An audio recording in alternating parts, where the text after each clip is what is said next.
Today is Sunday, June 11th. Our reading is from Matthew chapter 9, verses 9 to 13 and 18 to 26. As Jesus was walking along, he saw a man called Matthew sitting at a tax booth, and he said to him, "Follow me." And he got up and followed him.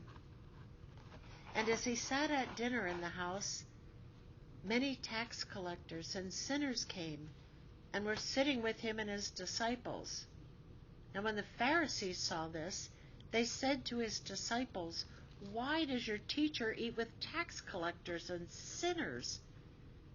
But when he heard this, he said, "Those who are well have no need of a physician, but those who are sick. Go and learn what this means. I desire mercy, not sacrifice, for I have come to call not the righteous, but sinners." While he was saying these things to them, suddenly a leader of the synagogue came in and knelt before him, saying, "My daughter has just died, but come and lay your hand on her, and she will live." And Jesus got up and followed him with his disciples. Then suddenly a woman who had been suffering from hemorrhages for 12 years came up behind him and touched the fringe of his cloak, for she said to herself, "If only I touch his cloak, I will be made well." Jesus turned, and seeing her, he said, "Take heart, daughter, your faith has made you well." And instantly the woman was made well.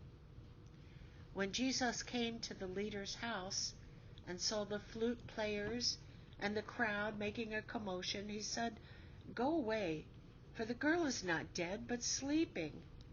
And they laughed at him. But when the crowd had been put outside, he went in and took her by the hand, and the girl got up. And the report of this spread throughout the district. Our devotion today is about the time after Pentecost.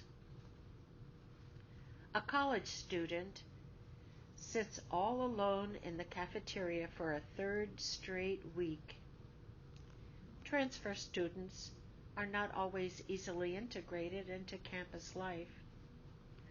The student's resident assistant sits down at the table.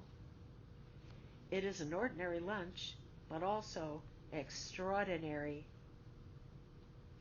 The time after Pentecost is known as ordinary time. Today's stories are anything but ordinary. Jesus calls a disciple, heals a woman, and revives a dead girl. When he is accused of eating with the wrong kinds of people, Jesus points his critics to mercy. A merciful presence is powerful. An ordinary chat with a tax collector becomes an extraordinary call to discipleship. An ordinary touch becomes an extraordinary healing through Jesus' word.